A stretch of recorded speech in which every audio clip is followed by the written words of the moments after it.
Hello learners, I am Dr. Subodh Kesharwani, working with Indira Gandhi National Open University in School of Management Studies. The topic which I am going to talk today is correlation coefficient. We have already talked a lot about correlation, what is the use of correlation, how it is going to bring the relationship between two variables, and when we are going to talk more about the correlation coefficient, this is basically advanced version of correlations.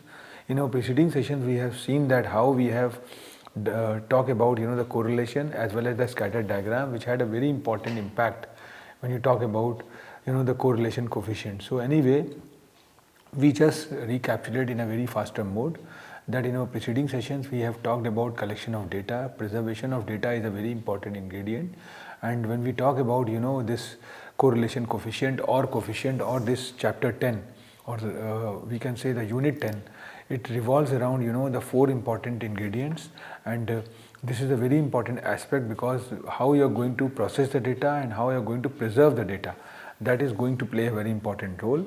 And this already we are covering in our sessions, and we are in the block 2 right now.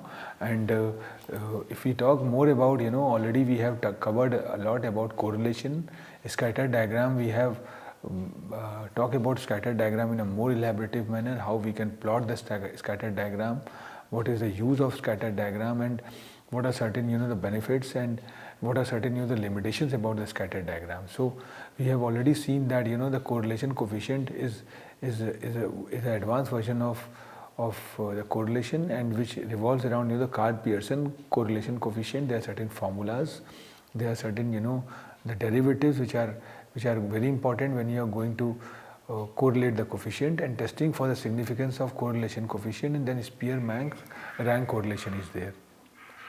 So anyway, we will talk more about correlation, and once we accomplish the correlation, then we can move into the regression analysis. There are various ways by which the regression can be done. Either it could be the simple linear regression or estimating the linear regression. Then standard error for estimate is there, and then coefficient of determination is there. Finally, we can also talk about that what is the difference between the correlation and regression, because wherever because there are certain constraints as far as the correlation is concerned. Correlation, when we have got more than two variables, I think we are not in a position to apply the correlation. In that case, we can switch over into regression analysis. So anyway, in this particular chapter we have two components, one is correlation, other is regression, and we are just focusing on the volume 2 of correlation coefficient. So correlation coefficient is a statistical index of the degree to which two variables are associated or related, and we can determine whether one variable is related to another by seeing whether scores on the two variables co-vary, whether they vary together. This we can look after. And the correlation coefficient is a numerical measure of some type of correlation, meaning a statistical relationship between two variables. The variables may be two columns of a given data set of observations, often called as a sample, or two components of a multivariate random variable with a known distribution. So this is the beauty of correlation coefficient. And when you are going to talk about the correlation coefficient, is a statistical measure of the strength of the relationship between the relative movements of two variables. So we have to be quite focused that the variable need to be 2 and not more than 2. So a correlation of 0.0 shows no linear relationship between the movement of the two variables. And when we are going to talk about the correlation statistics, which can be used in finance and investing, and there are great use of all those things, because these students, the learners to whom we are cater this particular course, this is designed for the Master of Commerce student, and they are the postgraduate student who can be the future entrepreneur. They can be the analyst, they can be the research analyst, they can be the statistical analyst.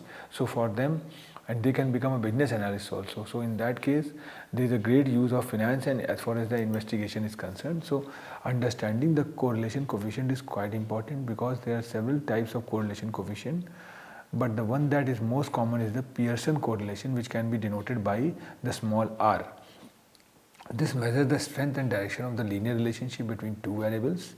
It cannot capture non-linear relationship between two variables and cannot differentiate between dependent and independent variables. So we have seen that how the dependent variables and independent variables differs, and what is the use of that. So value of exactly 1.0 means there is a perfect positive relationship between the two variables, and for a positive increase in one variable there is also a positive increase in the second variable. So a value of -1 means there is a perfect negative relationship between the two variables. This shows that variable move in opposite directions. So for a positive increase in one variable there is decrease in the second variable. So if the correlation between two variables is 0, there is no linear relationship between them, and the strength of the relationship varies in degree based on the value of the correlation coefficient. For example, a value of 0.2 shows there is a positive correlation between two variables, but it is weak and likely unimportant. So analysts in some fields of study do not consider correlations important until the value surpasses at least 0.8.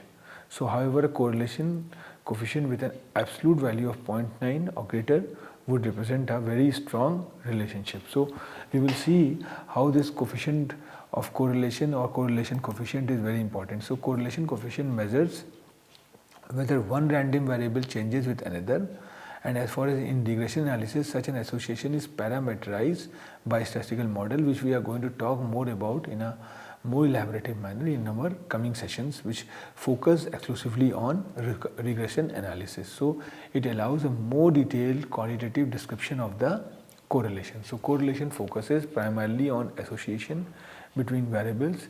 It aims at finding a numerical value expressing the relationship. So this is a very important ingredient as far as the calculation is concerned, because the pedagogy need to be understood while applying the correlation. So there are certain examples of correlation coefficient.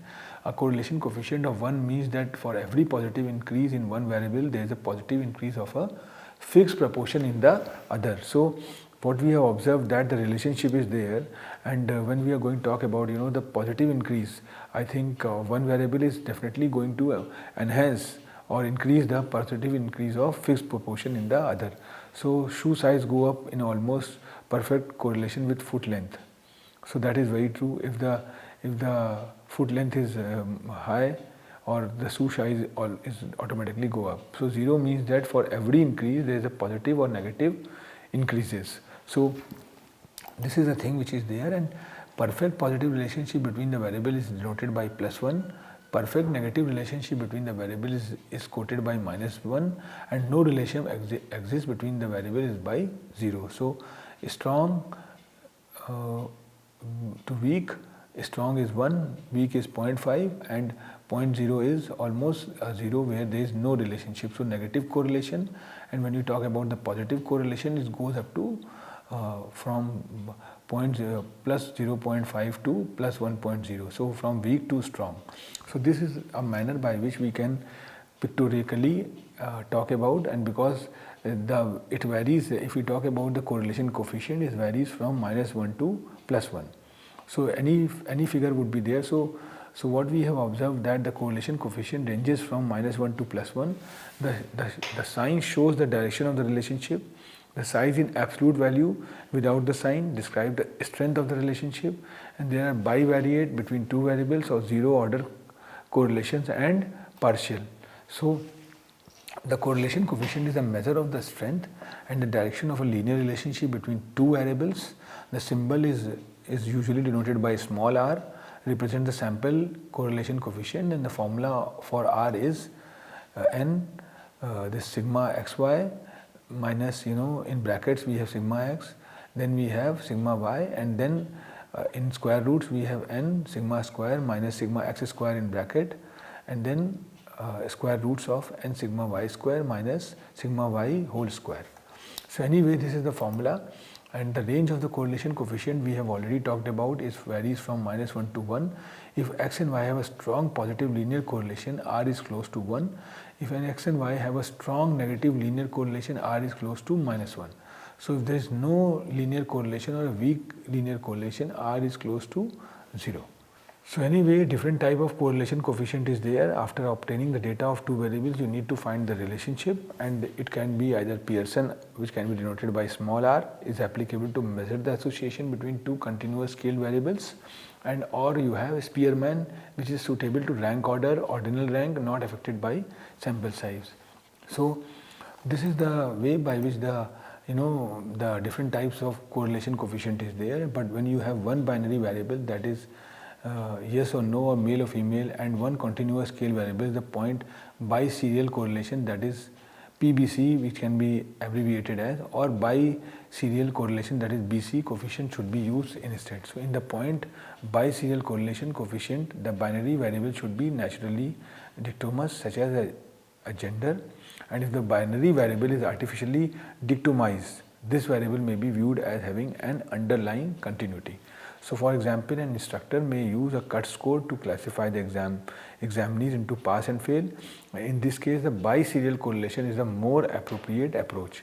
So what we have observed, that when we have seen in our preceding session, when we were talking about linear correlation, we have seen that how the linear correlation is going to be very important, because what we do, we start with the variables, then these variables are either at the x-axis, or we can say the horizontal axis, or the vertical axis, which is considered to be the y-axis, and then we plot the dots on the basis of the figure put in the boxes of the respective variables. And then we can sometimes we observe that the dots are quite near, and when the dots are moving from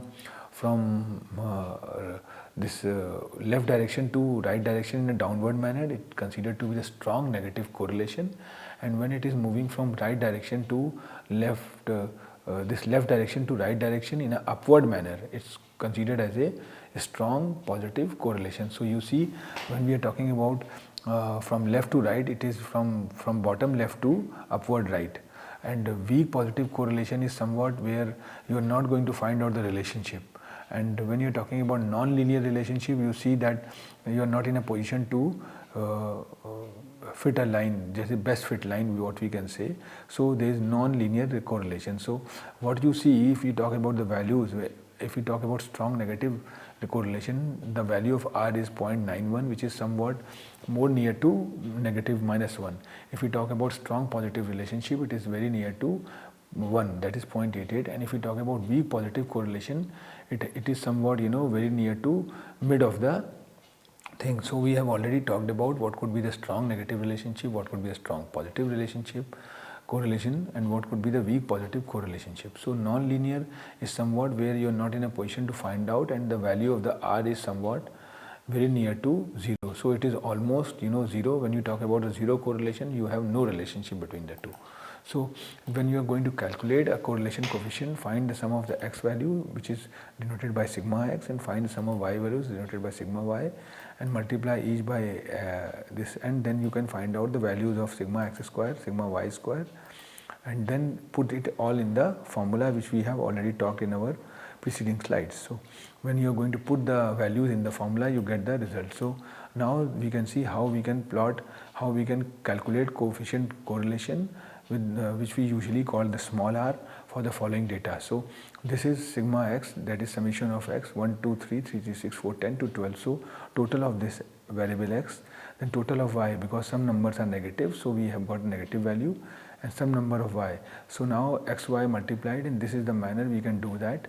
And then what we have done, we have put this all in the formula, and while putting it in the formula, we get the result which comes to 0.986, which is a strong positive linear correlation. If the values comes in minus and somewhat lies near about 0.9, it is considered as a negative, strong negative linear correlation. So this is the way by which we are going to plot the graphs and formulate the correlation coefficient. So the following data represent the number of hours 12 different students watched television during the weekend, and the scores of each student who took the test on the following Monday. It's like that: display the scatter plot and calculate the correlation coefficient. This we have to do it. So now what we have done, we have seen that we have taken x as a horizontal axis and y as a vertical axis, and then we have started putting the figures. So the first figure is somewhat comes to, because x have got a 0 value and y have got 96, so it is coming here. If we have taken 1, so 1 is here, and then 85 is here. So what we have done, we have put the second dot here. In the same manner, we have done it. If we take a 7, or 10, then 10 is here and 50 is here. So what we have done, we have plotted like this. Now you see what there is no relationship is coming between the two.